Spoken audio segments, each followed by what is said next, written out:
ئەو مەقامی ڕەفیق چالاک کە دواوانەکەی شوێن ماڵە گەورە بەرەو خوارە ڕۆی پێچوو دەورە. ئەمڕۆ لە گوندی گورگەدەر لە قەزای شارباژێر مۆنومنتێک بۆ پیرەمێردی شاعیر کرایەوە کە وەک ڕێز و وەفایەک بۆ ئەو کەڵە شاعیرە کە ساڵانێکی زۆر لێرە ژیا و خەڵکی ئێرەشە و ئەرز و ئاوێکی زۆریان هەبوو لەم گوندەدا. نەچمەلای کاک شێخ سالار کە لیژنەی سەرپەرشتیاری ئەم پرۆژەیە سڵاو لێبێ. کاک سالار ئەم بیرۆکەی لەکوێوە هاوچۆن بوو لێرە ئەم مۆنومنتەتان کردەوە.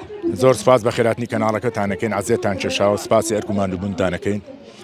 ئێمە وەکو چەند برادێک بە فکری من و کاک جەمال و چەند مامۆستایەکی بەڕێز و چەند هاوڵاتێک بیرمان لەوە کردەوە لەبەرەوە ئێمە لە دێر زەمانە و باو باپیرمان بەیەکەوە هاتوون و هەر لەسەر و ڕێچکەی ڕوون زۆر یەکبوون و یەکێتێکی تۆخمان تیا گوندەکەمان لەخوا بەجێبێ.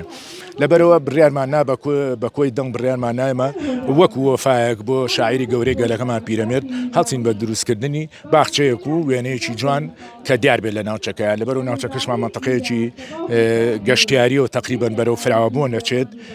لەبەرەوە حەزمان کرد ئێمە شتێک بکەینە دیاری بۆ ئەو خەڵکۆ بۆ گەشتیارە خۆشەویستانە و بۆ کەناڵە بەڕێزەکانیش کە هاتوونەمانە. ئەمە فکرێک بوو لە تەواوی گوندی گورگەدەرێک هاتووە و سپاسی هەمووشیانەکەین کە هاوکارمان بە شار ولادیەوە چ لە ڕووی مادی و چ لە ڕووی معنەویەوە. بۆچی بۆ پیرەمێردی شاعیر لێرە کرا؟ خۆی خەڵکی ئێرە بوو؟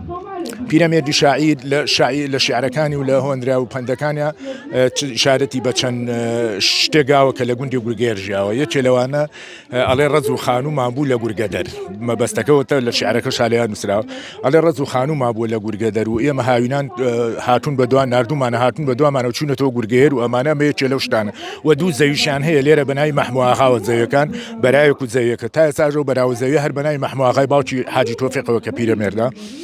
لەبەرەوە ئەوەی شتێکە لەوانەی شارەتێکە بۆ ئەوانەی کە پیرەمێرد لێرە نیشتەجیە بووە و چەند جارێکی باسی و شخصی کردووە کە خەرگەڕەشە لێە شخصێکی مبارەکە لێە باسی کردو ئەمانە کاڵێ من مناڵ بووم کە لێ زۆردارێک هاتووە زۆری لە خەڵک کردو و من لە ترسا ڕام کردوتە ژوورەوە زۆردارەکە زۆری نەبردووە لێیا کەوتووە. ئەمانە ئیشارەتی بەم شتانەیەوە هەروەکو ئێستا مەسەلە لە شیعرێکی شاگەر ئەوە تەوێنەکەشی خەیتە سەر تەماشاکەی نووسراوە کەتەڵێ کە چیوا لە پڕ تۆڵی ئەسەن بۆ خەرگەڕەش بوو کاری واپەسەن یعنی کتوپڕەوە تۆڵەی سندۆلەیە.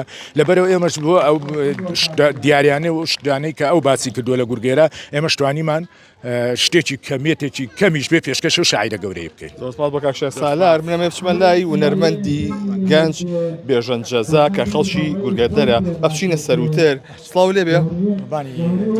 ئەمڕۆ لەم مۆنومنتەکە کراوەتەوە تایبەت بە پیرەمێردی شاعیر وەکو خەڵکێکی ئەم گوندە چی بیستوە لەسەری؟ تەوان زۆر سپاس ماندوو بوون کە هاتوون بۆ ئێرە. بەڕاستی سپاس بۆ ڕێکخراوی ئەم دروستکردنی ئەم مۆنومنتە جوانە.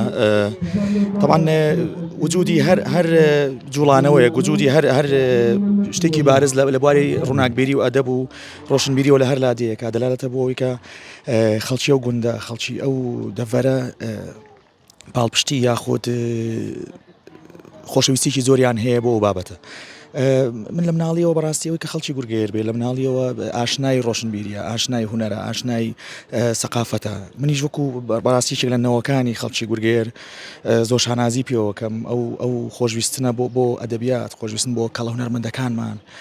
دوای ئەوە وەکۆی کە پیرەمێرد کەسایەتێکی ناودار بۆ لێرە ژیاوە لە مناڵیەوە بەرجۆمان کەوتووە. بەڕاستی ئێسەش پشڕاستکردنەوەی ئەوە و دانانی مۆنومنتێک بۆ کەڵە شاعیرە بۆ کەسایەتی دیاری کوردستان جێگەی شانازی و ڕێزە دەستخۆشی بۆ هەموو کەسانێک کە بەشدار بوون لە دروستکردن و ماندوو بوون لەوەی کە ئەم مۆنومنتیان جێبەجێ کردو. بەڕاستی بەتایبەت کاگاوژنی برام کە ئەو وێنەی کێشاوە کوشێوەکارێکی بەتوانای کوردستان بەڕاستی جێگەی خۆشحاڵی و لەوانەیە ساڵانەش ئێمە دەست بکەین بە دروستکردنی فیستیڤالێکیان بۆ وتنەوەی یاخود بۆ یادکردنەوەی پیرەمێرد بە گۆرانی بێ بە مۆسیقا بێ باش شتێک بێت. ئیشەڵا ئەمە دەستپێکێکی جوانە و دەستخۆشیان لە یەکەم ئەم ساڵ نەمتوانی بەژار بم لەگەڵیان ئیشەڵا بۆ ساڵێکی تر توانی و بەشداری بکەی. پێم خۆش ئێستا شتێ بۆ من بڵێ کە شارێکی پیرەمێرد بێ.